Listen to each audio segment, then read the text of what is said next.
বন্ধুরা, আজ আমি আমার অত্যন্ত পছন্দের একটি রেসিপি আপনাদের কাছে শেয়ার করব। কচুরলতি চচ্চড়ি এটা গরম ভাতের সাথে ভীষণ ভালো লাগে। আমি আমার মা মাসিদের থেকে এই রান্নাটা শিখেছি। আপনারা হয়তো অনেকেই এই রান্নাটা করে থাকেন, এক একজন এক এক রকমভাবে করে থাকেন। তবে আমি কিভাবে করে থাকি সেটাই আমি আপনাদের কাছে শেয়ার করব। তবে দেখা নেওয়া যাক আমার আজকের এই ভিডিওটি। কচুরলতির চচ্চড়ি করার জন্য আমি এখানে নিয়েছি পরিমাণ মতো কিছু লতি। এখন আমি এগুলিকে ছোলানোর জন্য একটি স্টিল উল ব্যবহার করছি।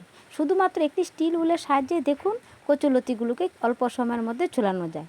এটাও একটা টিপস। এখন আমি এগুলিকে কেটে নিচ্ছি। দেখুন আমার কচুরলতি কাটা হয়ে গেল। এখন আমি এগুলিকে ধুয়ে নেব। আর এদিকে আগে থেকে আমি কড়াইয়ে কিছু পরিমাণ জল গরম করে নিয়েছিলাম। জলের মধ্যে দিয়ে দেব 1 চামচ পরিমাণ লবণ। গ্যাসের ফ্লেমটাকে হাই হিটে রেখে জলটাকে প্রথমে ভালো করে গরম করে নেব। এরপর এর মধ্যে দিয়ে দিলাম 2 টেবিল চামচ পরিমাণ ভিনিগার। আপনাদের কাছে ভিনিগার না থাকলে পাতিলেবুর রস অথবা তেঁতুল ব্যবহার করতে পারেন। আসলে কচুরলতিতে একটু গলার ধরার সম্ভাবনা থাকে। টক নিয়ে যদি একটু সেদ্ধ করা যায় তাহলে আর সেই সম্ভাবনাটা থাকে না। তারপর জলটা যখন একটু ফুটতে শুরু করবে তখন দিয়ে দেব ধুয়ে রাখা কচুরলতি। কচুরলতিটাকে একটা খুন্তির সাহায্যে ভালো করে জলের মধ্যে দিয়ে দিচ্ছি। তবে খুব বেশি সময় ধরে লতি একেবারে ফোটানো যাবে না। গ্যাসের ফ্লেমটাকে হাই হিটে রেখে জলটা যখন ফুটতে শুরু করবে তখন একটা খুন্তির সাহায্যে একটু উল্টে পাল্টে দিতে হবে। তারপর গ্যাসের ফ্লেমটাকে বন্ধ করে দিতে হবে। জাস্ট ফুটে উঠলেই গ্যাসের ফ্লেমটা বন্ধ করে দিলেই হবে। তা না হলে কিন্তু লতি বেশি সেদ্ধ হয়ে যাবে আর খেতেও ভালো হবে না। এবার লতিগুলোকে আমি একটি জল থেকে তুলে একটা ঝাঁঝরির মধ্যে নিয়ে নিয়েছি। লতিটা রান্না করবার জন্য প্রথমে দিয়ে দিলাম পরিমাণ মতো সরিষার তেল। তেলটাকে ভালো করে গরম করে নেব। আর তেলটা গরম হয়ে গেলে ফোড়নে দিয়ে দিচ্ছি 1 চামচ পরিমাণ কালো জিরে। কচুরলতি রান্না করতে গেলে তেলের পরিমাণটা যদি একটু বেশি দেওয়া যায় তাহলে বেশ ভালো হয়। আপনারা অবশ্যই আপনাদের নিজেদের ইচ্ছা মতন তেলের পরিমাণটা দেবেন। দিয়ে দিলাম এর মধ্যে কাঁচা লঙ্কা আর দিয়ে দিলাম কিছু পরিমাণ রসুন।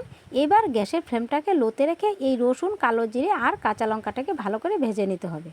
যদি আপনাদের রসুন দিতে ইচ্ছে না হয় আপনারা কিন্তু রসুনটাকে অ্যাভয়েড করতে পারেন। তবে রসুন দিলে গন্ধটা ভীষণ ভালো হয়।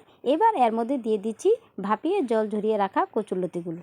তারপর গ্যাসের ফ্লেমটাকে মিডিয়াম টু হাই হিটে রেখে লতিগুলোকে ভালো করে ভেজে নিতে হবে। তারপর দিয়ে দিচ্ছি এর মধ্যে স্বাদ অনুযায়ী লবণ ও পরিমাণ মতো হলুদের গুঁড়ো। এখন আমি ভালো করে সব উপকরণগুলিকে মিশিয়ে নিচ্ছি। লবণ আর হলুদের গুঁড়ো দিয়ে ভালো করে মিশিয়ে ভাজা ভাজা করে নেওয়ার পর এর মধ্যে দিয়ে দিচ্ছি 1 চা চামচ পরিমাণের চিনি। চিনিটা দিয়ে আবারও ভালো করে মিশিয়ে নিচ্ছি। অল্প চিনি দিলে স্বাদটা বেশি ভালো হয়। যদি চিনি দিতে অপছন্দ হয় তাহলে স্কিপ করতে পারেন। ভালো করে সব কিছু মিশিয়ে দিয়ে ঢাকা দিয়ে গ্যাসের ফ্লেমটাকে লোতে রেখে জাস্ট 3 মিনিট একটু ভাপিয়ে নেব। 3 মিনিট পর ঢাকনাটাকে খুলে দিলাম। কচুরলতিটা কিন্তু বেশ ভালোভাবে ভাজা ভাজা হয়ে গেছে আর লতি থেকে তেল ছাড়া শুরু করে দিয়েছে। এর থেকে বেশি যদি ভাজা ভাজা করা হয় তাহলে কিন্তু লতি গলে যাবে। এখন এর মধ্যে দিয়ে দিলাম 2 চা চামচ পরিমাণে সর্ষে বাটা। তারপর এটাকেও ভালো করে মিশিয়ে নিচ্ছি। সর্ষে বাটা দিয়ে গ্যাসের ফ্লেমটাকে হাই হিটে রেখে কচুরলতিটাকে একটু ভাজা ভাজা করে নিচ্ছি। মিনিট 3 সময় ধরে গ্যাসের ফ্লেমটাকে হাই হিটে রেখে ভাজা ভাজা করে নেওয়া হয়ে গেলে গ্যাসের ফ্লেমটাকে বন্ধ করে দেব। দেখুন বন্ধুরা, আমার কচুরলতি একদম তৈরি হয়ে গেল। এবার একটি প্লেটের মধ্যে আমি ঢেলে নিচ্ছি। বন্ধুরা, গরম ভাতের সাথে এই কচুরলতি খেতে কিন্তু বেশ মজার হবে। আপনারাও এভাবে একবার বাড়িতে ট্রাই করে দেখুন, আশা করি ভালোই লাগবে।